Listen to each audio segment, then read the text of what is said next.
드립니다. 오늘 이 국회의원회관 제3세미나실에서 한국에선 처음으로 제주 남방 큰돌고래 보호를 위한 생태법인 입법 정책 토론회를 하게 되었습니다. 오늘 이 생태법인 국회 입법 토론회는 국회의원 오영문 의원실, 송재호 의원실, 위성군 의원실 그리고 해양환경단체 핫핑크 돌핀스가 공동으로 주최하는 자리입니다. 먼저 오늘 생태법인 입법 정책 토론회를 개최하게 된 배경에 대해서 제가 짧게 설명을 드리고 그 다음에 참가자 소개를 드리도록 하겠습니다. 오늘 생태법인이라는 개념을 저희들에게 이제 처음 알려주신 진희종 선생님께서 좀 이따가 주제 발표를 하실 때 생태법인이라는 개념에 대해서 좀 더 자세히 설명을 해 주시겠지만 저희들은 이 한국에서 지역적으로 멸종 위기에 처해 있는 제주 남방 큰돌고래 보호 활동을 하면서 진희종 선생님이 말씀하신 생태법인이라는 개념을 듣고 제가 무릎을 탁 치면서 이것이 바로 제가 하고 싶었던 말이다라는 생각이 들었습니다. 우리가 비인간 존재들의 권리를 법적으로 인정을 해줄 때 지금 우리 사회가 직면해 있는 또 온 지구가 직면해 있는 생태 위기를 해결하는 아주 좋은 출발점이 되리라고 생각을 하고요.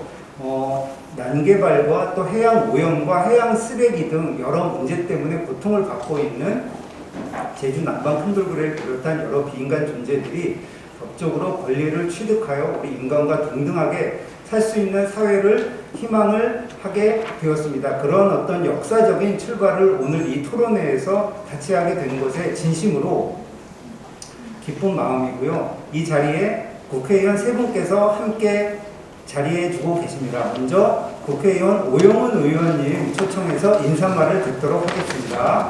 박수 부탁드립니다.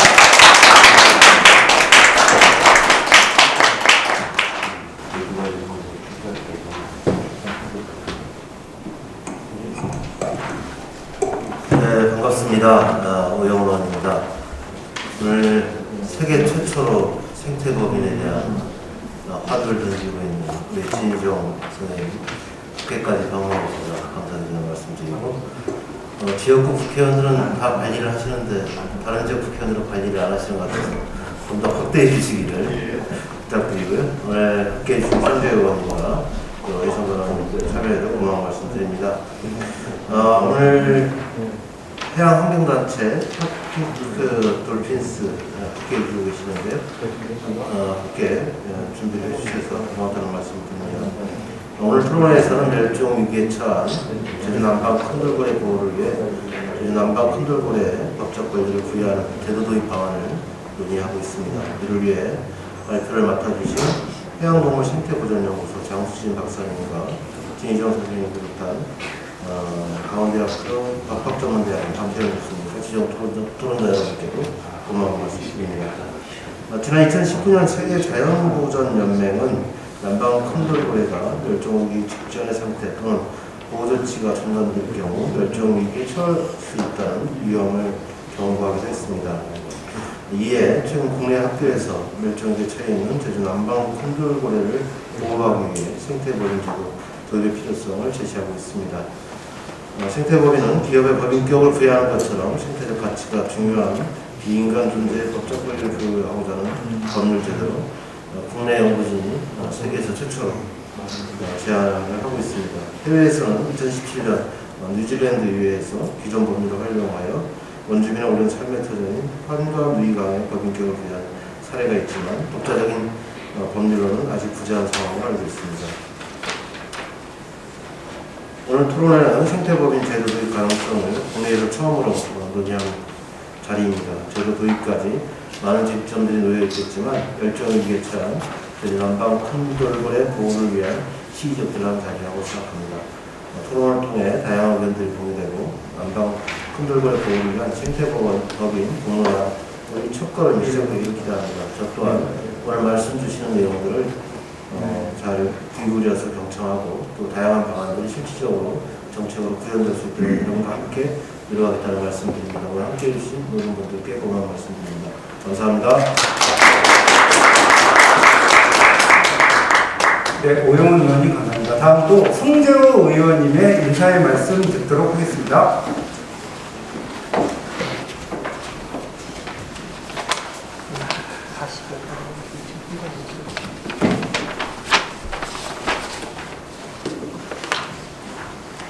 네, 귀한 시간 내서 와주셔서 고맙고요.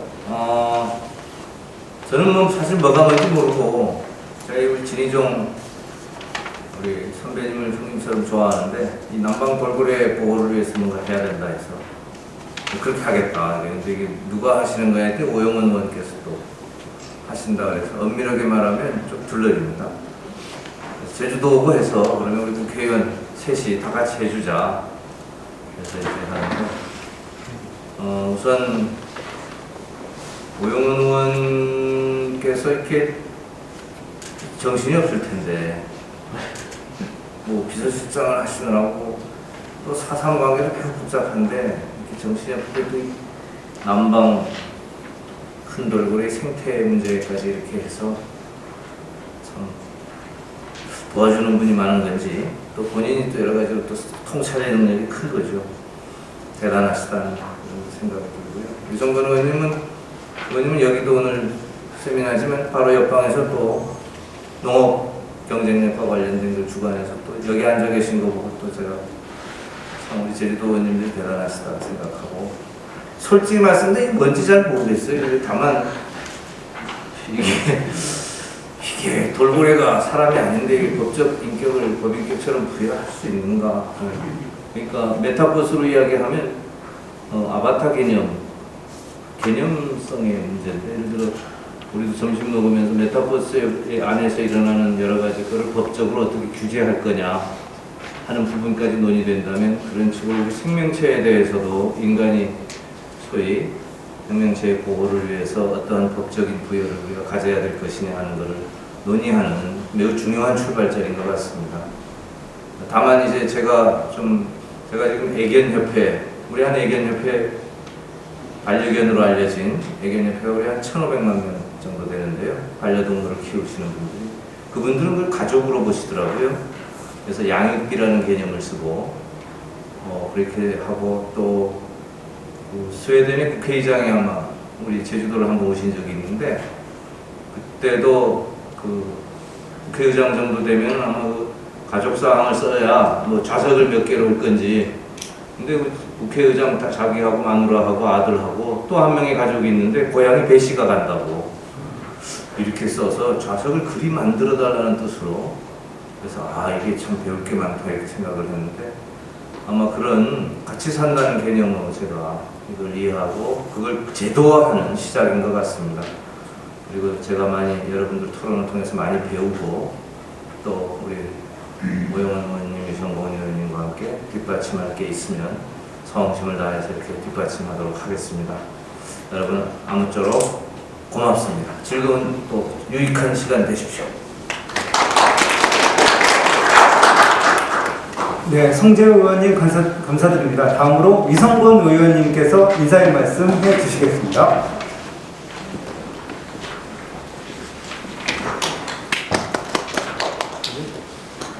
제가 볼 때 아주 불안하게 서 계신 것 같아서 좀 안정적으로 좀 바꿨습니다.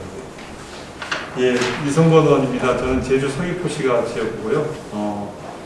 오늘 이 행사를 준비한 오영훈 의원, 송재호 의원과 함께 같이 같은 제주에서 지내고 있습니다.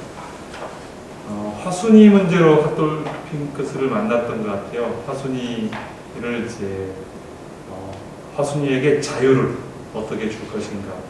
그래서 그것 연고로 사실은 이제 돌고래에 50m 이상 접근하지 못하는 법안도 발의를 했고요. 그다음에 오늘 오전에는 이제 경주마 때문에 또 토론회를 했습니다. 동물권에 대한 관심이 사회적으로 이게 높아지고 있는 것이 구체적으로 저에게 다가오는 것 같아요. 왜냐하면 저를 이제 찾아오시는 분들이 이제 그런 분야의 인들이 자주 찾아오시고 또 같이 활동을 하게 되시는데요. 오늘은 또 우리 진희종 그 선배님께서 생태법인, 이 생태법인이 뭘까 생각해 봅니다. 실제 가능할까, 가능한가 이런 고민을 하게 되었는데 그 관련 연구를 하셨다고 오늘 토론회를 준비해 주신 것 같습니다. 이제 생태와 그리고 환경에 대한 그리고 또 생명에 대한 관심이 어느 때보다 높아지고 가 있는 것 같습니다. 우리 사회가 그만큼 많이 파괴되어지고 많이 단절되어지고 분절되어지는 것 같습니다. 그런 사회에서 새로운 시도를 하는 것에 대해서 응원을 보내고요. 오늘 토론회가 그런 것들을 이겨내는 중요한 그런 계기가 되기를 진심으로 기원드리겠습니다. 축하드립니다. 고맙습니다. 네, 이성권 의원님 인사의 말씀 잘 들었습니다. 감사합니다. 다음으로 핫핑크돌피스 어린이 회원인 윤건우 오르카님을 초청해서 축하의 말씀 듣도록 하겠습니다. 이 생태법인이라는 개념은 우리 지금 현재를 살고 있는 사람들 뿐만 아니라 우리 앞으로 다가오는 미래 세대를 위해서 정말 필요한 개념이라고 생각을 하는데요. 우리가 진정한 공존의 사회를 만들기 위해서 생태법인이 도입되었으면 좋겠다라는 이런 희망을 윤건우 오르카님께서 피력해 주셨습니다. 그러면 축하의 말씀을 듣도록 하겠습니다.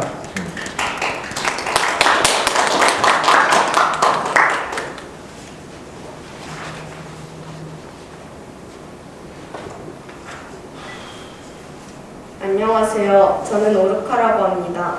이런 중요한 자리에서 축하의 말을 할 수 있는 기회를 주셔서 감사합니다.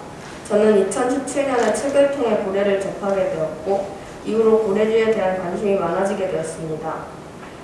핫핑크돌핀스가 매년 여름에 여는 돌고래학교에 여러 번 참석하여 실제로 남방 큰 돌고래를 바다에서 만났으며 관련 기자회견, 시위 등에 참가하며 돌고래를 지키기 위한 활동에 힘을 보태고 있습니다. 이외에도 생태 모니터링 사이트인 네이처링의 자연관찰을 올리고 있고 9월 기후위기 집중운동에 참여하는 등 다양한 활동을 하고 있습니다. 현재 고래류를 비롯한 다양한 생물들이 멸종위기에 놓여 있습니다. 난개발 폐기물, 해양 쓰레기 등 다양한 요인들이 고래류의 생존을 위협하고 있습니다. 밍크고래와 성갱이는 자주 그물에 걸려 죽어가고 있으며 남방 큰 돌고래는 대규모 해상풍력단지 건설로 점점 서식지를 잃어가고 있습니다. 수지로형으로 턱에 암이 생긴 돌고래 턱이나 그물에 몸이 감긴 단위가 관찰되는 등 남방 큰 돌고래에게 다양한 피해가 나타나고 있습니다. 그리고 이것은 이웃만을 추구하는 자본주의적인 사회구조에 의해 더욱 악화되고 있습니다. 기후위기 시대에 생물 다양성을 보존하는 것은 매우 중요합니다. 다양한 생물이 살고 있는 생태계는 탄소를 흡수할 뿐만 아니라 기후위기로 인한 피해를 줄여주는 역할을 할 수 있습니다. 기후위기가 우리 생존을 위협하고 있는 이 시대에 생물 다양성 보존은 우리 생존과도 연결된 문제입니다. 그 중에서도 고래류는 해양 생태계에서 최상위 포식자로 생태계에서 매우 중요한 역할을 합니다. 고래가 숨을 쉬기 위해 수면 위로 올라왔다가 다시 잠수하는 과정에서 물이 순환되고 또 고래의 똥과 사체가 양분이 되기 때문입니다. 고래를 보호하는 것은 앞으로 지구에서 살아갈 저희에게 매우 중요한 일입니다. 그래서 고래를 비롯한 다양한 생물들을 보호하는 방법 중 하나인 생태법인이 도입에 대한 토론회가 개최되어서 정말 반갑고 이런 중요한 자리에 참석할 수 있게 되어서 기쁘게 생각합니다. 이번 토론회를 시작으로 생태법인에 대한 다양한 논의가 이어지길 기대합니다. 들어주셔서 감사합니다. 네, 오늘 제주 남방 큰 돌고래 보호를 위한 생태법인 입법 정책 토론회는 크게 두 부분으로 구성이 됩니다. 1부는 주제 발표, 2부는 토론입니다. 그러면 오늘 이 토론회에 참석하신 국회의원분들과 또 우리 토론자분들, 또 발표자분들 모두 모여서 함께 간단히 기념사진 찍고 그 다음 1부 주제 발표로 들어가도록 하겠습니다. 토론자분들과 발표자 그리고 우리 공동 주최하신 의원 여러분 앞에 서 주시기 바랍니다. 생태법인 도입하라.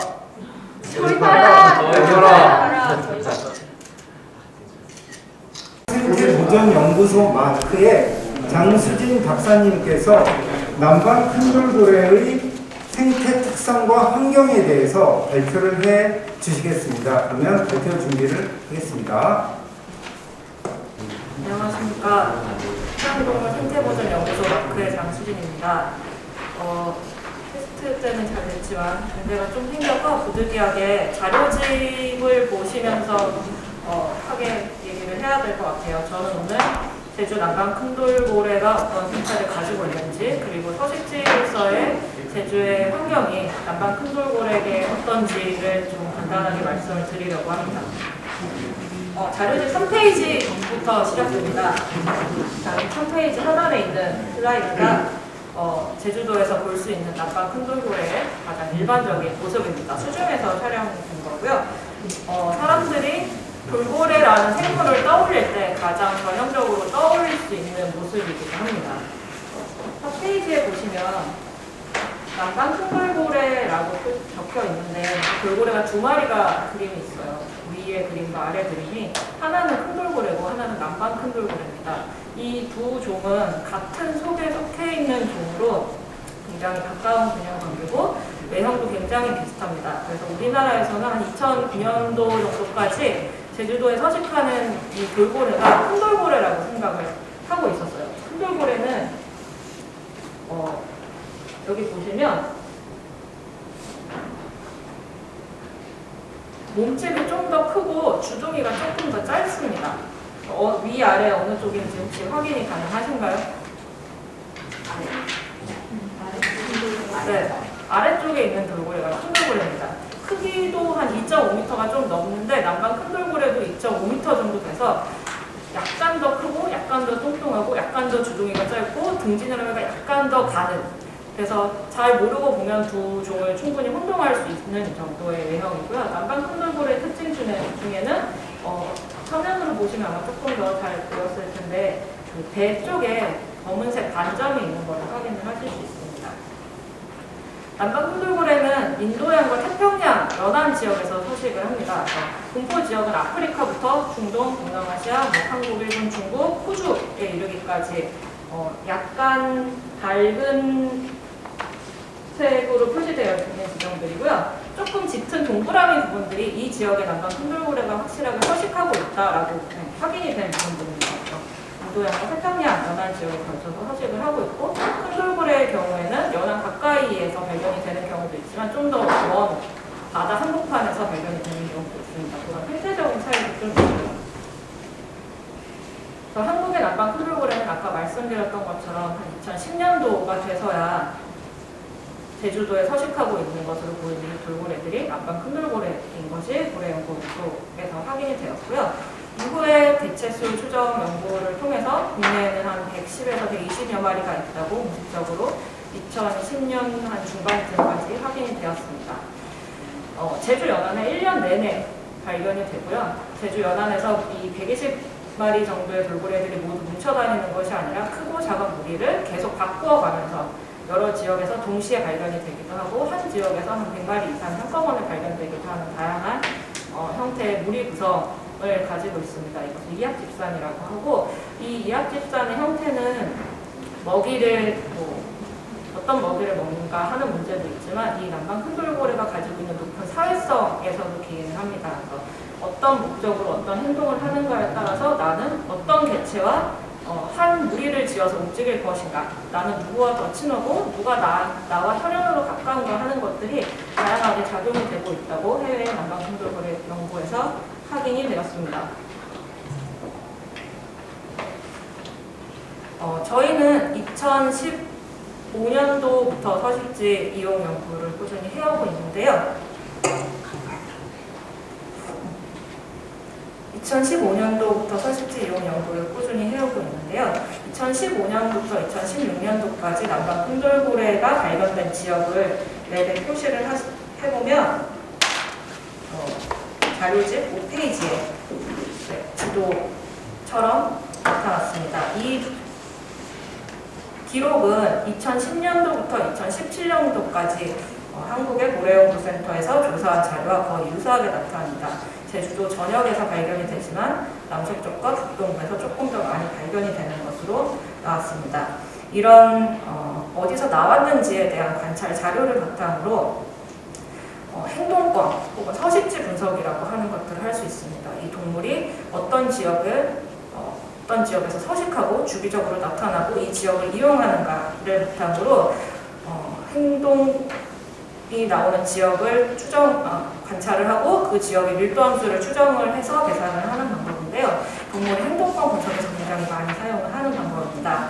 이것을 봤을 때 2015년과 2016년에는 맵에서 하단에 보이는 맵에서 까만색 실선 부분이 제주 남방 큰돌고래의 행동권 지역으로 나타납니다. 이 까만색 실선 안쪽에 보면 약간 구름처럼 어스름하게 보이는 부분들이 있는데요. 이 부분은 핵심 지역이라고 해서 특히나 이 동물의 서식에서 굉장히 중요하게 여겨질 수 있는 부분입니다. 그리고 6페이지를 보시면 이런 서식지가 고정이 되어 있는 게 아니라 환경의 변화에 따라서 계속 바뀔 수 있어요. 남방 큰돌고래는 제주라는 넓은 지역을 어떤 큰 서식지로 봤을 때 남서쪽 대전과 북서쪽 부자 성산을 이쪽을 많이 사용을 하는 것처럼 보이지만 계절에 따라서 어떤 먹이를 먹느냐, 어떤 행동을 하느냐에 따라서 그 계절별 서식지에 이용하는 패턴이 조금씩 바뀝니다. 그래서 어떤 아주 제한적인 한 구역만을 보호하는 것보다는 제주도 연안 전체를 보호를 해야 되는 것이 더 적절하다고 볼 수 있습니다. 남방 큰돌고래의 서식 패턴에 비해서는요. 근데 이 서식지와 핵심 서식지를 봤을 때 어쨌거나 제일 중요한 지역이 남서쪽과 북동쪽이 아니냐라고 얘기를 할 수 있겠지만 이거를 면적으로 해놓은 표를 보시면 그 전체 서식지라고 얘기한 아까 까만 실선에서 핵심 서식지라고 할 수 있는 이 지역의 비율은 한 12%에서 한 20% 정도 많이 해당이 됩니다. 사실은 굉장히 작은 지역이 핵심 서식지로 사용이 되고 있는 거고요. 이런 지역이 사라질수록 이 동물의 생존에는 점점 더 안 좋은 영향을 끼쳐지는 것으로 보시면 되겠습니다. 그러면 이 지역에서 도대체 제주도에서 남방 큰돌고래들이 무엇을 하느냐를 저희가 이제 주간 행동 관찰을 통해서 확인을 했는데요. 보통 우리가 수영한다고 하는 유형 행동과 먹이를 먹는 섭식 행동, 그리고 서로 다른 돌고래들끼리 교류하는 사회 행동, 그리고 온전히 다른 행동들이 겹치지 않는 휴식 행동을 봤을 때 주간에 하루 중에 한 48% 정도는 섭식 활동에 투자를 합니다. 깨어있는 이 돌고래는 사실 사람처럼 잠을 자는 동물이 아니라 휴식을 할 때는 뇌를 반씩 나눠서 휴식을 취하고 외부 자극에 빨리 반응할 수 있도록 약간의 의식이 깨어있는 상태이기는 하지만 다른 어떤 복잡한 활동을 하지 않고 아주 단순한 한 방향으로 느리게 유영을 하면서 휴식을 취하는데 이 휴식을 취하는 활동은 한 3.2%밖에 주간 시간의 3.2%밖에 사용을 하지 않는 반면에 굉장히 많은 비율이 섭식과 유영, 먹이를 찾아서 혹은 다른 행동을 하기 위해서 다른 지역으로 이동하는 시간이 활용이 됩니다. 그리고 한 4.3% 정도의 사회활동을 봅니다. 이런 것들은 저희가 2015년도부터 2017년까지 한 2,600시간 이상의 관찰을 바탕으로 파악을 한 결과이고 연도가 달라지더라도 약간의 차이는 있지만 기본적으로 섭식 행동과 유형 행동이 가장 큰 비중을 차지하고 있는 것은 달라지지 않았습니다. 이런 행동 패턴은 어떤 행동을 하느냐에 따라서 무리의 크기가 달라지기도 해요.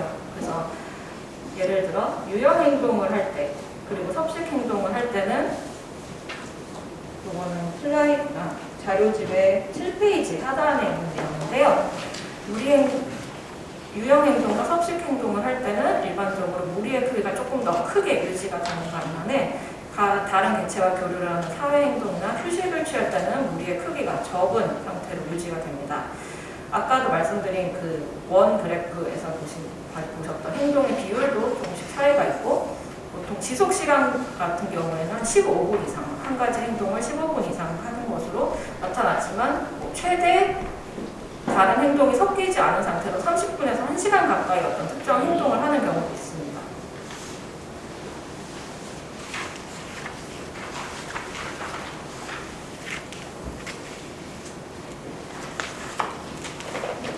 남방 큰돌고래는 아까도 말씀을 것처럼 굉장히 높은 사회성을 가지고 있다고 말씀을 드렸는데 이런 무리의 행동과 크기와 이런 것들은 외부에서 이 행동을 하고 있어라고 볼 수도 있지만 얘네가 어떤 무리의 구성 형태를 가지고 있는가로도 약간은 파악이 되기도 하거든요.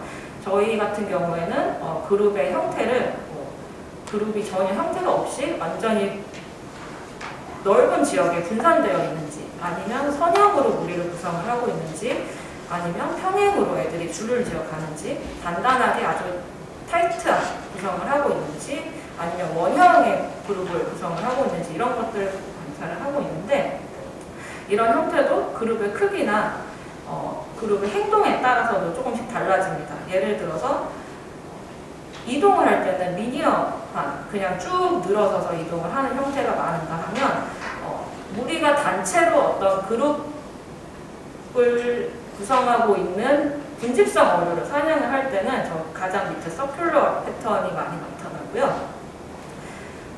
외부에서 위협이 있거나 아니면 위협을 경계해야 되는 상황일 때는 타이트한 무리의 구성이 많이 나타나는 편입니다. 근데 또 이런 돌고래의 행동을 관찰하는 게 어려운 것은 이 한 가지 행동이 한 가지 의미를 가지고 있지 않아요. 그래서 내가 어떤 행동을 보였을 때 이것을 무조건 그 행동이라고 규정을 할 수가 없는 거죠. 예를 들어서 소리를 내면 이것은 내가 무조건 외부에 있는 누군가를 부르는 거다라고 규정을 할 수 있는 게 아니라 자기가 뭔가 다른 무언가를 위해서 소리를 낼 수도 있고 꼬리를 두드리는 행동이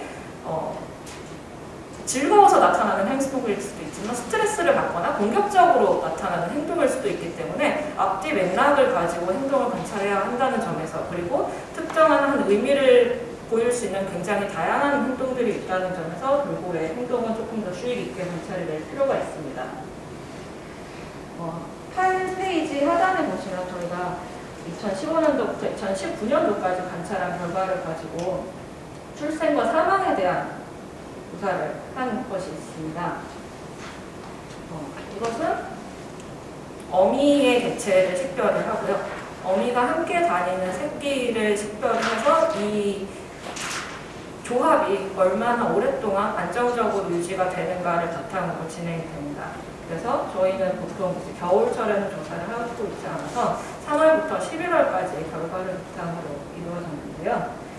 9페이지에 보시면 보실 수 있겠다시피 한 3월에서 11월까지 대체로 모든 달에 새로운 새끼가 발견이 되기도 하지만 여름철에 주로 새끼들이 많이 나타나는 것이 있습니다.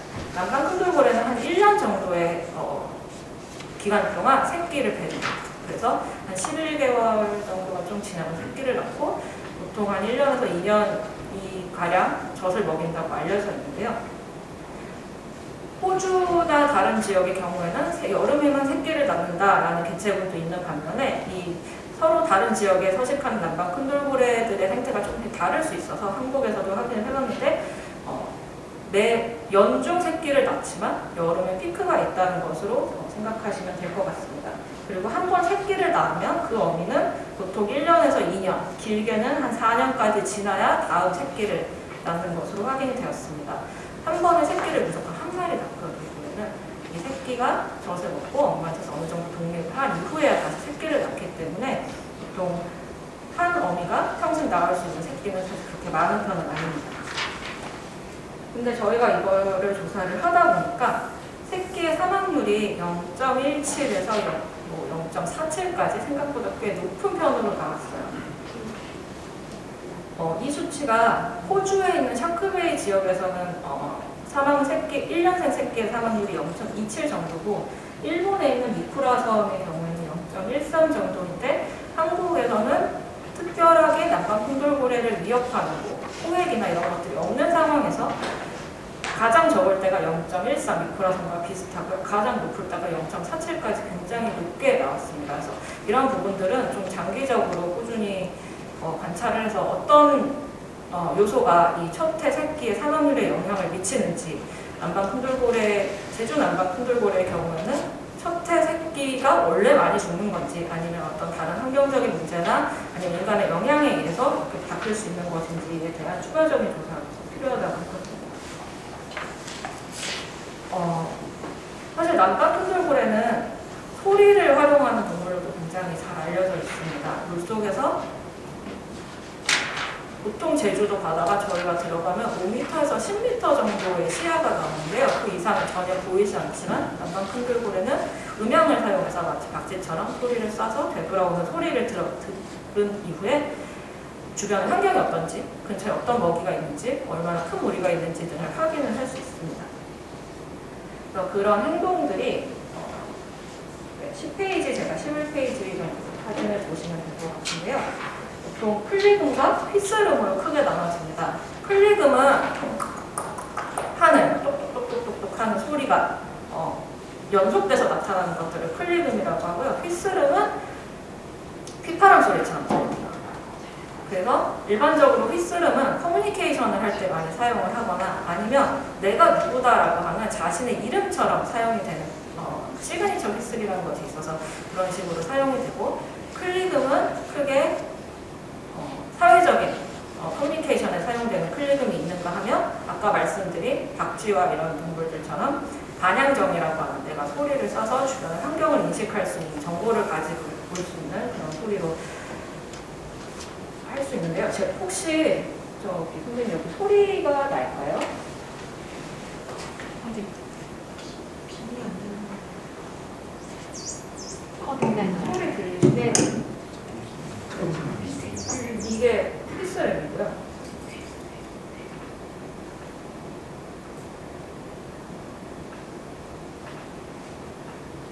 소리가 잘 안 들리는 것 같은데 이게 할 수 있는 한 최대가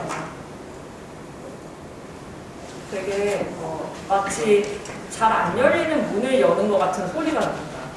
이런 소리들이 클리금 중에 커뮤니케이션을 사용을 해서 하는 클리금이고, 네, 전혀 안 들리세요? 네. 아까 휘스름만 들리셨던 거죠? 이건 들리시나요? 네. 네, 이거는 아까 얘기한 반향정이 저희가 소리를 가지고 외부에 있는 환경이나 다른 정보들을 얻기 위한 반향정이 클리금입니다. 이걸로 해볼 수 있을까요? 좀 더 크게 들리시나요? 네, 이게 반향정이 클리금이고,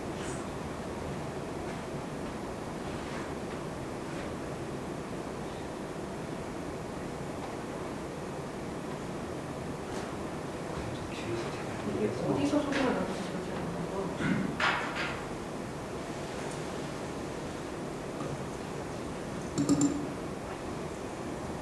이건 너무 작아서 잘 안 들리는 것 같아요. 네. 그냥 문 잘 안 열리는 소리가 나무문 이런 잘안 열리는 소리가 나는데요. 굉장히 다양한 소리가 나요. 이거는 제가 정말로 큰 분류로만 보여드린 거고, 이 안에서 굉장히 휘슬도 다양한 휘슬이 있고, 뭐 클리금 같은 경우는 굉장히 다양한 종류의 클리금을 만들어내기 때문에 사실 돌고래 문법을 전혀 모르는 상황에서 이게 통역이라고 얘기하기에는, 그리고 돌고래 행동의 의미도 정확하게 모르는 상황에서 통역이라고 얘기하기에는 어렵지만 대충 얘가 어떤 커뮤니케이션을 하고 있구나, 아니면 먹이를 먹기 위해서 무언가를 열심히 찾고 있구나, 이런 정도의 아주 대략적인 추정은 가능한 상태입니다. 그리고 시그니처 휘슬 같은 경우에는 얘가 누구다라는 것들은 파악을 할 수 있거든요. 그래서 저희는 이제 그런 자료를 계속 수집해서 음향 연구도 진행을 하고 있는데요. 기본적으로 남방 큰돌고래 생태내였습니다. 무리를 구성을 해서 살아가고 굉장히 다양한 사회성, 무리를 구성을 하면서 자신들의 사회성을 보여주고 있고, 음향을 바탕으로 주변의 해양 환경을 인식을 하는데, 제주도라는 이 서식지는 사실 좋은 사람의 입장에서는 굉장히 아름다운 섬이기는 하지만 남방 큰돌고래는 그렇게까지 오랫동안 살아왔던 고향이겠으나 현재는 그렇게 좋은가 하는 약간 의문이 생기는 지점들이 있습니다. 11페이지 하단에 보시면 해양 쓰레기를 저희가 이제 제주도에서 발견을 한 사진을 실어놨는데요. 바위 위에 부분이 걸려있거나 아니면 남방 큰돌고래가 등지느러미에 비닐봉투 같은 것들을 걸고 다니는 행동이 종종 관찰이 되고요. 바닷가에 연간 버려지는 쓰레기가 한 8억 톤 가까이 된다는 기사를 보았습니다. 근데 이것뿐만이 아니라 저희가 2015년에 모니터링을 시작한 이후부터 폐그물이나 아니면 낚시 여부가 걸려있는 상태로 돌아다니는 개체들, 이미 거기에서 상처를 입고 꼬리가 잘려나가기 시작한 개체들, 등지러미와 꼬리에 폐여부가 걸려서 등을 펼지도 못하고, 저 오른쪽 상단에 있는 사진이거든요. 등지느러미부터 꼬리까지 폐여부가 층층 감겨서 등지느러미의 3분의 1 정도가 이미 파여 있고요. 꼬리도 지금 사진은 안 나왔지만 파여 들어가기 시작한 개체입니다. 이 개체 같은 경우는 저희가 2015년도에 발견했는데 2주 뒤에 이게 처음 발견하고 2주 뒤부터는 전혀 발견을 할 수가 없었어요. 아마도 죽었을 거라고 추정을 합니다. 이렇게 이미 피해를 입은 개체들이 있고 이 사진의 가운데에 보시면 꼬리가 보이지 않는 개체가 한 마리 있습니다.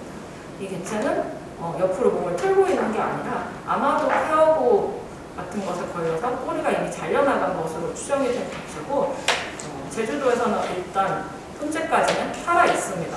다만 이 개체가 얼마나 오랫동안 생존을 할 수 있을지는 저희가 장담을 할 수 없는 일이고요. 그 밑에 있는 사진 같은 경우에는 물 때문에 잘 보이지 않는데 꼬리에서 한 2m 이상 되는 긴 폐여고 혹은 낚싯줄 같은 것이 걸려서 이거를 계속 지금 몇 주 이상, 몇 달 이상 끌고 다니고 있는 개체입니다. 이런 것들이 계속 끊임없이 발견된다는 점에서 제주도의 해양 환경 관리 문제도 저희는 생각을 해볼 수 있고 제주도에서 굉장히 중요한 관광 문제 또한 저희는 좀 고민을 해봐야 될 필요가 있다고 생각을 합니다. 우리나라에서 현재 유일하게 공식적으로 돌고래 관광이 이루어지는 지역인데요. 얼마 전에 아무래도 처음에 말씀을 하셨지만 50m 이내로 접근하면 안 된다는 법안이 발의가 됐고 했지만 사실 저희가 관찰을 하는 동안 그런 지점들이 엄격하게 지켜졌느냐 하면 그렇지 않아요. 그 이전까지는 지금 보시는 것처럼 제트스키가 굉장히 지금 돌고래 가까이 가서 있는 장면이랑 아니면 선박이 돌고래 주변을 빙 둘러서 돌고래를 마치 가두는 것 같은 효과가 나거든요. 왜냐하면 선박에서 나오는 소음이 돌고래 주변을 원형으로 이루어지기 때문에 돌고래 입장에서는 소리를 이용해서 주변 환경을 인식을 한다고 말씀을 드렸는데 닫혀있는 것 같은 효과를 낼 수 있습니다. 움직임을 제한한다던가 두 보트 사이에 돌고래가 낀다던가 아니면 돌고래의 경로를 방해한다던가 하는 문제들이 굉장히 심각하게 있었는데 법안이 발의된 이후에 이런 것들이 좀 줄기는 했지만 상대적으로 일부 행동들은 보이지 않는 순간에도 남아있고 그리고 이런 행동들을 위반을 했을 때 전혀 규제할 수 있는 부분이 없다는 점에서 온전히 이 참여하는 주체의 호의와 선의에 기대야 한다는 점에서 아직도 법안이 많은 부분 보완이 되어야 할 지점이라고 생각을 합니다. 실제로 돌고래 관광이 많이 이루어지는 지역에서는 왼쪽에 보시면 돌고래 꼬리나 등 쪽에 굉장히 깊이 파인 상처들을 보실 수 있는데 이런 사진과 같은 상처를 입는 게 프로펠러에 입을 수 있는 전형적인 상처의 형태거든요.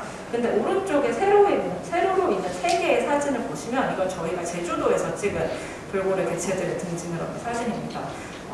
야생에서 일반적으로 얻기 어려운 형태의 상처들이고 아마도 이런 프로펠러에 의해서 상처가 났을 것으로 굉장히 강력하게 추정할 수 있는 형태의 상처를 가진 개체들이 여전히 제주도에 있습니다. 그래서 이런 돌고래 관광이 어떤 영향을 미치는지, 돌고래 행동에 정말 영향을 미치는지에 대한 연구를 했는데요. 이게 14페이지에 있습니다. 그래서 그래프는 조금 보시기 어렵겠지만 간단하게 설명을 드리면 선박이 접근하기 전에 돌고래들이 자연스러운 행동을 했을 때와 선박이 300m 이내를 접근했을 때 돌고래의 행동이 어떻게 바뀌는가 하는 연구입니다. 그래서 선박이 접근하면 돌고래들이 아까 전체 하루 중에 어느 정도 시간에 차지하는 행동의 비율이 있다고 말씀을 드렸는데 선박들이 접근했을 때 섭식 활동을 하는 시간이 줄어듭니다. 그 비율이 줄어듭니다. 그리고 사회 활동을 하는 시간이 늘어나요. 그리고 시간을 보면 아까 어느 정도 시간, 한 가지 행동이 지속되는 시간이 한 15분에서 20분 정도라고 말씀을 드렸는데 그런 모든 거의 대부분의 행동에서 그 시간들이 짧아집니다.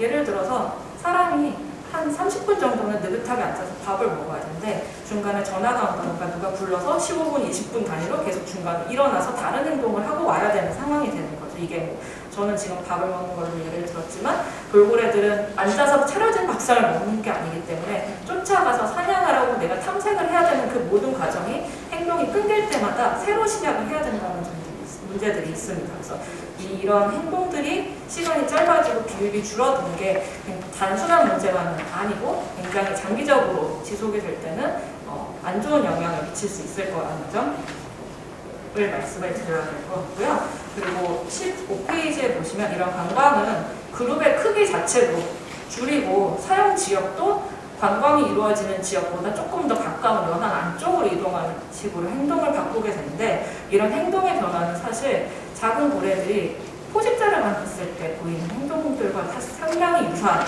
점이고 외국에 있는 다른 연구들에서도 이런 지점에 대해서 고민을 해볼 필요가 있다. 어쩌면 이 관광 선박을 포식자처럼 위협적으로 받아들일 수도 있다라는 점에 대해서 한국의 관광이 아직 도입 초기인 만큼 조금 더 신중하게 접근해야 될 것 같다는 생각이 듭니다. 시간이 조금 늘어나서 빠르게 다음을 하면 16페이지를 봐주시면 이게 눈에 보이는 위험만 있는 게 아니거든요. 돌고래들이 아까 소리를 굉장히 많이 사용을 한다고 말씀을 드렸는데 소리를 사용을 해서 다른 돌고래와 커뮤니케이션을 해야 할 때 선박이나 공사나 인간이 만들어낸 다른 소음들이 이런 소리의 전달을 방해를 하게 됩니다. 그래서 이 돌고래들이 소리를 약간 다른 방식으로 구조를 바꿔야 되는 상황들이 생기는데요.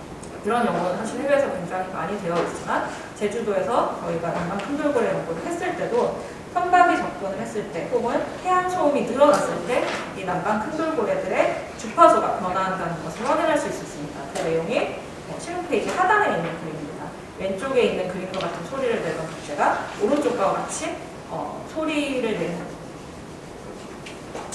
여기서는 흑백으로밖에 안 나서 패턴이 조금 달라지신다고 받아들이셔야 할 것 같고요. 마지막으로 서식지가 계속 감소되고 있습니다. 아까 제가 서식지 행동권 내에 핵심 서식지가 한 20%밖에 되지 않는다고 했고 사실 동물에 있어서 이런 서식지가 점점 작아지고 아니면 작아진 채로 유지돼서 서식지가 파편화되는 것이 굉장히 생존에 크게 영향을 미치는 문제입니다. 남방 큰 돌고래의 서식지인 제주도에서도 굉장히 다양한 해양 활동들 그리고 개발, 해상풍력발전단지가 들어올 예정이거나 이런 것들이 굉장히 많이 계획이 됐고 진행된 부분도 있는데 그런 부분들이 끊임없이 인간에 의한 서식지 감소를 이끌어냅니다. 관광도 마찬가지고요. 그래서 17페이지 상단에 있는 내용은 저희가 돌고래를 발견한 지역과 해상풍력발전단지가 들어올 거라고 예정됐거나 들어온 지역을 표시를 한 건데요. 보시면 아까 제가 돌고래 서식지라고 말씀을 드렸던 부분과 굉장히 많은 부분이 일치를 합니다. 그래서 이런 부분에 대해서 보호구역을 설치하는 건 요원한 일이고 이 지역을 조금 덜 활용하자는 얘기도 사실은 지금 굉장히 얘기하기가 힘들고 계속 새로운 어떤 무언가가 인간에 의한 무언가가 이런 서식지에 도입이 되는 상황인데 가장 최근에 7페이지 하단에 보시면 제주특별자치도 해양공간관리 계획이 고시가 되었습니다. 그리고 2021년 12월 23일에는 한동평대리 해상풍력 사업 동의안이 통과가 됐죠. 이 지역은 오른쪽 조그맣게 제가 맵에도 표시를 해놨지만 남방 큰 돌고래의 주요 서식지가 있는 지역입니다. 이 지역에 해상풍력 발전 사업단지가 통과가 됐고 그리고 이 모든 지역들의 해양공간 관리 계획에 있어서 에너지 개발 구역으로 지정이 되었습니다. 그래서 남방 큰 돌고래에 이제 얼마 남지 않은 서식지들이 더 줄어들 수 있다는 점에서 제주도라는 섬이 언제까지 남방 큰 돌고래들에게 안전한 역할을 서식지로서의 역할을 해줄 수 있을지에 대한 우려가 굉장히 많은 숫자로 모여다니는 군집성 어류에서도 이런 효과가 나타날 수 있어서 피쉬펌프라는 얘기도 나와서 해당 연구들도 진행이 되고 있기 때문에 돌고래가 없는 바다는 사실 인간의 경쟁자가 없는 바다가 아니라 그런 인간이 해줄 수 없는 어떤 생태계 서비스가 완전히 사라진 바다라고 봐야 될 수도 있을 것 같거든요. 그런 지점에서 오늘 굉장히 의미 있는 자리에 시작을 하게 해주실 수 있어서 감사합니다.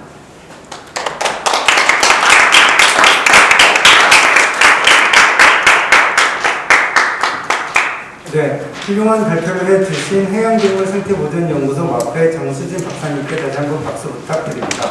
다음으로 제2 주제 발표, 생태법인 제도 도입의 의의와 활용에 대해서 생태법인 연구자인 진희종 선생님 모시고 발표 듣도록 하겠습니다.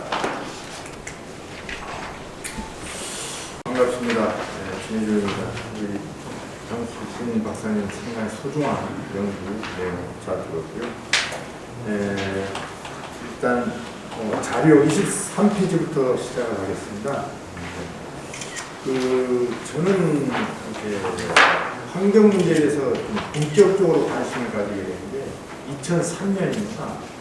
2003년 이제 학부모 학교 운영을 하면서 지역의 환경에 대한 관심을 주변 사람들로부터 이렇게 받게 되면서 그게 상당히 중요하다. 그래서 처음 작업을 했던 게 친환경 학교 구식 운동이었습니다. 제주도 땅 환경 보호하고 아이들에게 건강한 먹거리를 주고, 그다음에 애들의 어떤 생태에 대한 관심을 가질 수 있는 테마로 전국 최초로 제가 친환경 구식에 대한 개념을 정립하고 이렇게 널리 이렇게 홍보를 했는데 상당히 빨리 제도화되고 현실화되는 것을 보면서 어떤 이 환경 문제에 대한 사람들의 관심도 많고 우리가 조금만 더 노력을 하면 이런 것들이 좀 많이 확산될 수 있겠다는 생각을 해서 최근에는 어떻든 이제 생태와 관련된 고민을 하면서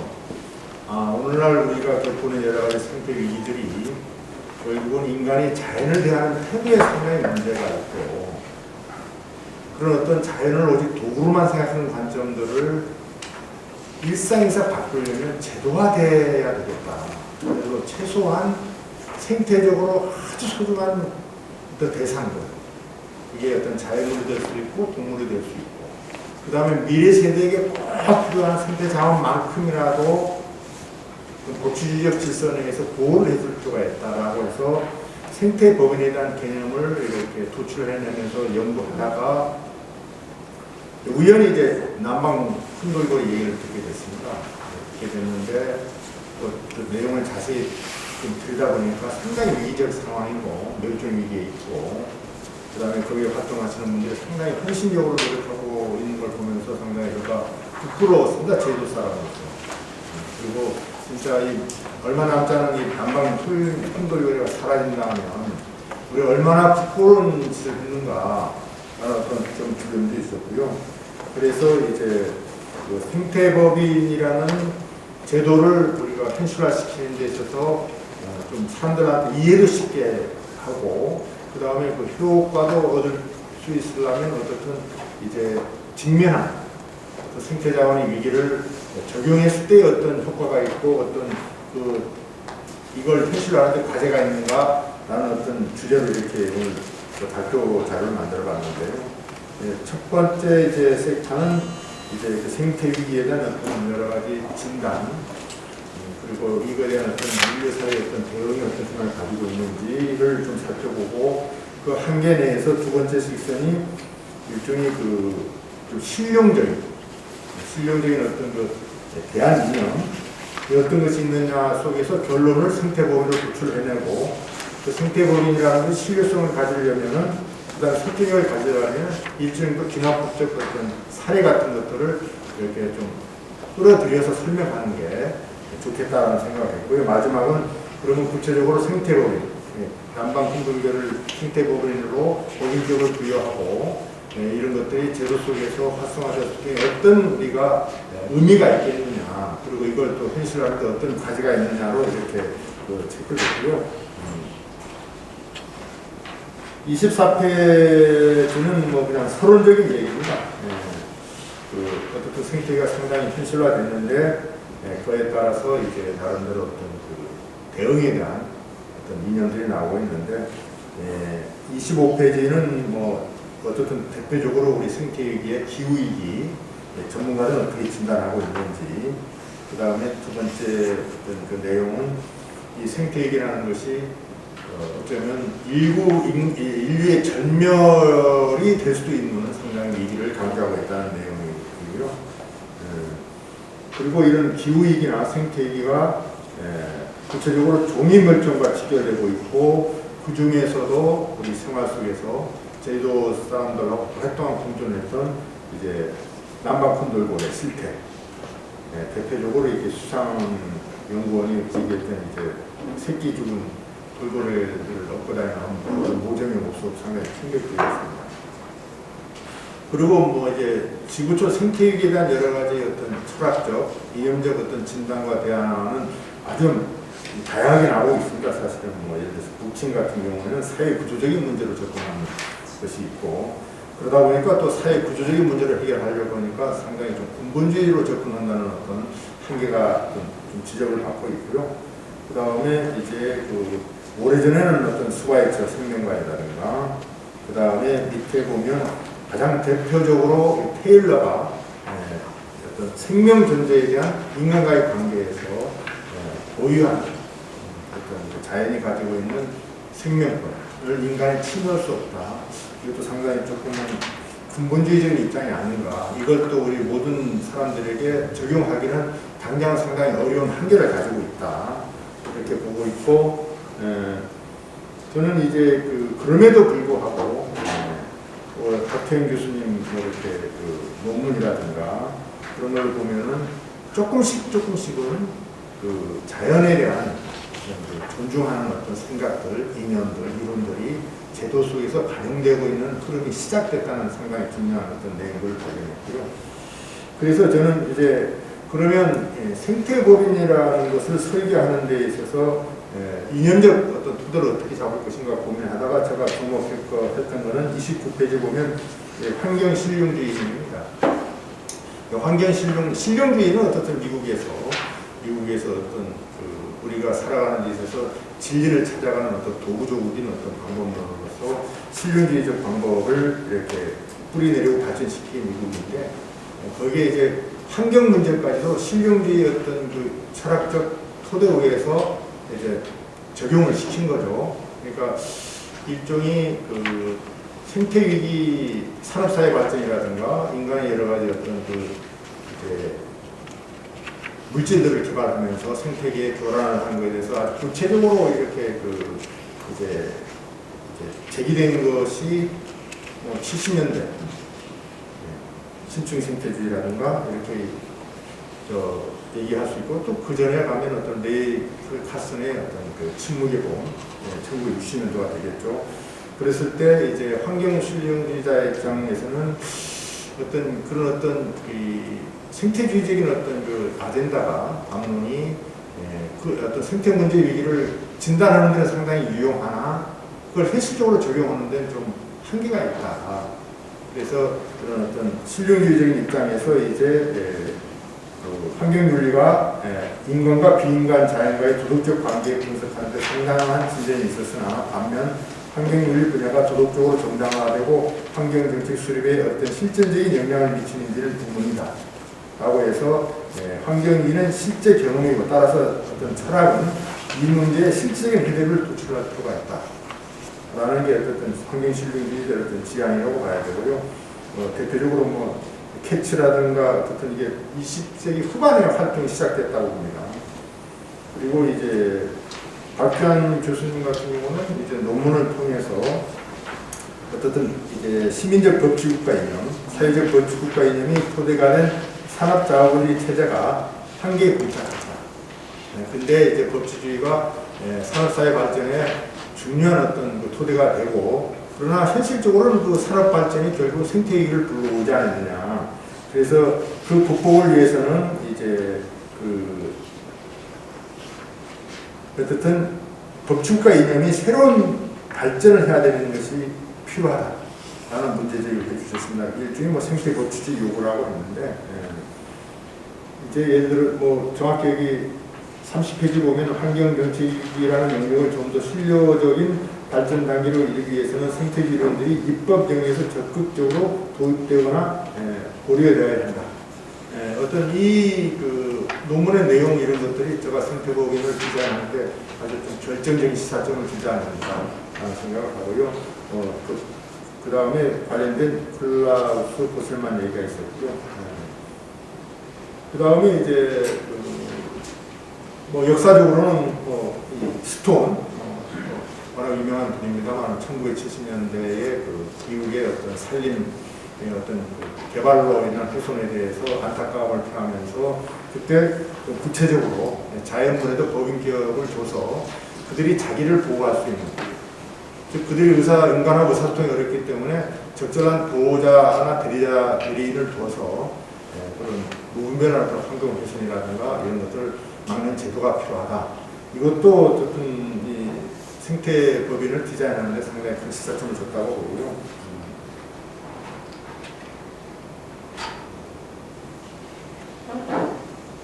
31페이지에 우리 그 김영기 교수님이 어떤 연구원의 얘기는 어쨌든 이제 그 자연의회의 대상에 대해서 법인격을 주는데 이거는 어떻든 이제 그 인류사의 필요성에 의해서 주는 것이고 이 법인이라는 어떤 제도는 특정된 것이 아니라 필요하면 새로운 내용으로 확장될 수 있다는 가능성을 보여줬기 때문에 이것도 어쩌면 생태법인을 디자인하는 데 상당히 큰 시사점이 됐습니다.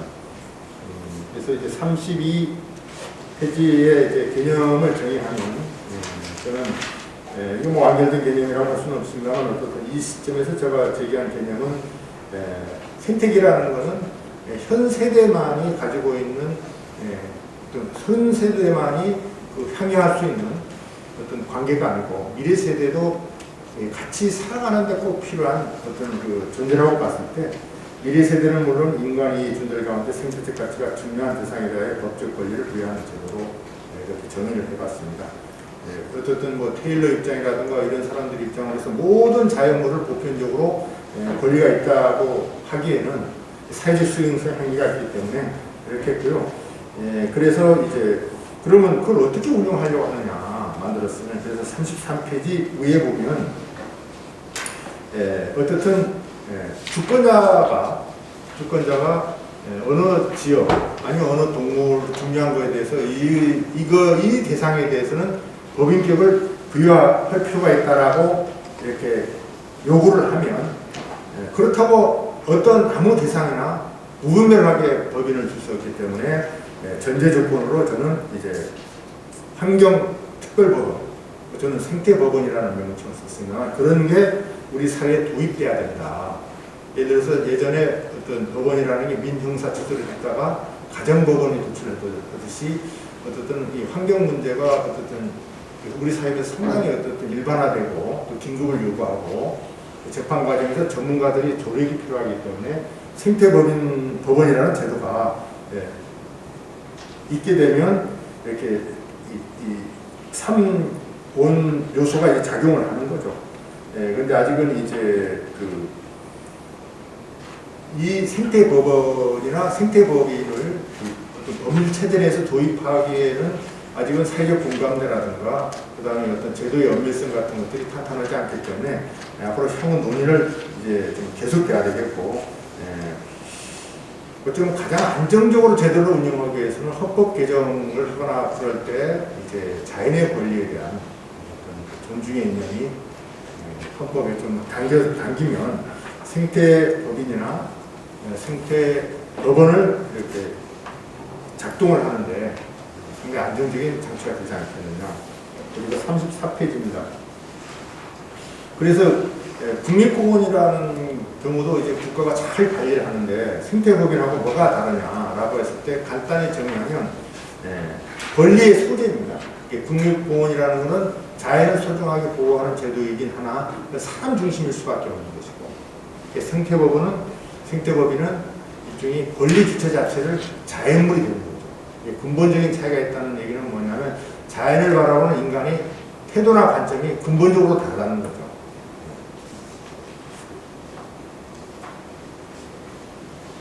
그 다음에 그러면 예를 들어서 좀 더 쉽게 설명하면 어떻게 되냐면 이제 지금 제주도에 상당히 현실적인 문제입니다만 지구의 생태 위기를 보호하기 위해서 이제 신재생 에너지가 필요하거든요. 그러면 풍력 발전 같은 것도 많이 세워야 됩니다. 근데 문제는 그 풍력 발전을 세우는 데가 또 돌고래의 중요한 서식지라면 가치가 충돌하는 거죠. 즉 생태적 가치가 충돌하는 겁니다. 그랬을 때 생태 법인이 있으면 그 가치 충돌의 우선순위를 정할 수 있는 거예요. 돌고래의 생존권이 당연히 인간의 필요로 한 에너지 확보를 위한 여러 가지 어떤 유용성보다는 훨씬 상위의 가치가 되니까. 그런 어떤 그 생태와 관련된 가치 충돌에 어떤 이제 생태 법인이 어떤 명확한 기준을 제시하는 효과가 있다는 거죠. 예, 그랬을 때 과연 그 비인간 존재, 자연 대상에게 법인격을 주는 게 좀 설득력이 있고 신뢰성이 있느냐에 대한 어떤 의문을 이렇게 많이 제기를 받았는데 유사한 사례가 대표적으로 이제 2017년에 황간우이 강에 법인격을 부여한 겁니다. 그거는 이제 원주민들이 오랫동안 그런 강이라는 생태계하고 자신의 삶을 동일시했던 공동문명체적으로 생각했던 그런 관점을 반영한 거죠. 그게 이제 태화와 투파라는 어떤 그 법을 만든 건데 이건 원주민이 말입니다. 이제 강은 우리라는 어떤 그런 의미도 포함된 건데 저는 이 황간우이강 입법 사례를 보면서 상당히 좀 관심 가졌던 부분은 뭐냐면 기본적으로는 이제 강의 물리적 요소, 그 다음에 거기에 태생되는 형이상학적 요소, 그 주민들하고의 관계를 통일적으로 봤다는 점, 생태적 관점으로 바라봤다는 거죠. 두 번째는 이 법인격을 부여하고 대리자를 선택했다는 점. 그 다음에 저는 셋째가 상당히 중요하다고 보는 게 물리적 조건이나 경계를 용합하면서 법률 집행에 혼란을 방지한 거예요. 막연하게 해서 이렇게 분쟁이 일어나지 않고 어느 구역, 어느 영역은 이제 정확히 법인격이 대상이 된다는 주체에서 정했다는 거고요. 고서 방편은 미래 세대들이 향유해야 될 어떤 그 밀림 그런 것들이 이제 권리 소송의 당사자를 인정한 사례고요. 그다음에 아트라투강도 유사한 사례라고 봅니다. 그리고 저는 이제 생태법인 제도가 도입하기 위해서는 단순히 기존에 있는 법인에 살아온 새로운 법인 제도가 만들어지는 수준에 되서는 안 되고 인도의 국가노색재판소처럼 생태나 환경 문제를 특별히 다루고 그 특별히 다룰 수 있는 조건을 형성하는 그런 어떤 생태법원 시스템도 같이 와야 실효적으로 되지 않겠느냐. 그리고 이런 그 인도 국가녹색재판소는 이제 그 유사한 특별환경법원은 외국인이 많이 있는데 우리나라는 아직 없는데 아마 이게 좀 가능한 빨리 도입해서 제주도 보면 이 생태 관련된 갈등이 아주 많은데 그런 것들을 좀 올바르게 이렇게 판단할 수 있는 시스템이 법률 시스템이 됐으면 좋겠고요. 이 결론 부분입니다. 이제 그러면 생태법인이라는 제도가 됐을 때 어떤 의미가 있고 어떤 좋은 점이 있고 그러면 이게 이 생소한 것을 흘러가는 데 있어서 어떤 장애가 있느냐 뭐 두말할 것 없이 제주 남방 큰 돌고래 이게 멸종 위기에 있다는 거죠. 이 보호가 상당히 시급하다는 거죠.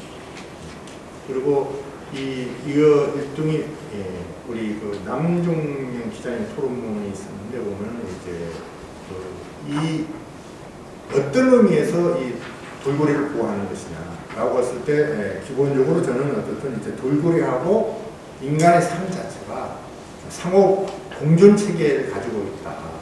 이게 대상으로서 보호하는 차원을 뛰어넘는 관점이 있어야 된다고 보고 구체적으로 그러면 이제 남방 큰 돌고래의 법인격을 부여하고 생태법인이 만들어졌다면 구체적으로 그게 어떤 기능을 하냐. 첫째가 돌고래 입장에서 자신들의 온전한 삶을 지탱하는 데 필요한 법인격적 권리를 부여하게 되는 거고 이제 대리를 통해 그 권리를 제시하는 거죠. 또 기본적으로 생존권이겠지만 그 다음에 예를 들어서 초상권도 해당될 수 있는 겁니다. 지금 뉴스를 보니까 어느 모 항공사가 모 단체하고 임의로 그 돌고래를 상징적으로 수술하려고 하는데 이제 법인이 되면 함부로 못 쓰는 거예요. 아무나 기업의 이익이나 단체 그런데 아무나 못 쓰게 되는 거고요. 기본적으로 그 생존권, 생명권, 서식지 보호라든가 그거에 대해서 거의 인간과 동일한 권리를 행사하는 거죠. 두 번째는 사실은 이거는 이제 그 돌고래 자체의 생존권, 멀쩡 무엇 중요하지만 사실은 돌고래의 생존권을 건강한 생존권을 유지하기 위해서는 오염 문제, 쓰레기 문제, 즉 해양 오염 전체에 대한 이제 연구, 관리, 대책을 마련할 수 있는 근거가 되는 거죠. 법인이 있어요. 왜냐? 우리가 인간답게는 아니지만 어쨌든 온전한 삶을 살 수 있도록 오염을 방지해라. 이렇게 주장할 수 있는 거니까. 그리고 이제 어쨌든 이 생태법인이라는 것은 기본적인 어떤 삶을 보는 관점이 자연과 인간을 이분법적으로 해서 분리하거나 아니면 이용 대상으로 보는 것이 아닌 더불어 살아가야 돼. 우리가 존중해야 될, 배려해야 될 이래 세대를 어떤 유지 문제까지도 포함되는 거기 때문에 어떤 인류 사회의 어떤 진보, 자 생존을 하는 진보에 도움이 될 거고요. 그리고 이제 페이지를 넘기면 이제 생태법인은 국민 전체, 인류 전체 이익, 나아가서 미래 세대의 자연의 공공성을 보호하는 것이고요. 이렇게 요거로 얘기해도 될 것 같아요. 어떤 거냐면 인간에 의해서 기본적으로 인간에 의해서 남방 콘돌고래가 멸종할 수밖에 없는 사회환경, 생태환경, 자연환경이라면 과연 인간도 살아남을 수 있겠는가? 바다바다 오염되고 그 다음에 인간의 어떤 무미가한 어떤 자연훼손이 일상화되는 것을 용납되는 그 시스템이라면 인간도 온전할 수 있겠는가라는 생각이 들고요. 그랬을 때 아까 소대도 좀 얘기했지만은 생태법인이 안정화되려면 헌법적 지위라든가 생태법인 같은 것들이 좀 동반돼야 된다. 장기적으로는 그렇게 보면 될 것 같고요. 어쨌든 이제 생태법인을 제기하는 이유는 어떤 생태 문제가 현실적인 문제고 우리가 인간의 어떤 그 선의 아니면 어떤 캠페인 아니면 어떤 이념적인 주장이나 활동만으로는 해결할 수 없고 실질적으로 인간의 인식과 태도를 영향할 수 있는 제도가 필요하다. 그런 차원에서 나왔다고 얘기하는 거고요. 어쨌든 우리가 이 일을 하는 압축적인 어떤 그 표현을 우리 유정우 판사가 작년에 1월달인가 아마 그 판결 포항에서 판결을 쓴 결론 중에 하나가 고래가 지구에서 사라진다면 인간 역시 지구에서 사라지지 않는다는 보장을 했다라는 관점이 어떤 생태법인을 왜 해야 되는지 그리고 이것이 인간에게도 그 다음에 동물에게도 미래 세대에게도 어떤 의미를 갖는지를 암축하는 얘기입니다. 이상입니다.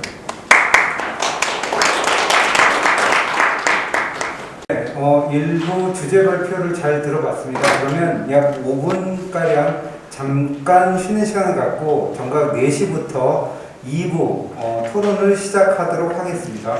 감사합니다.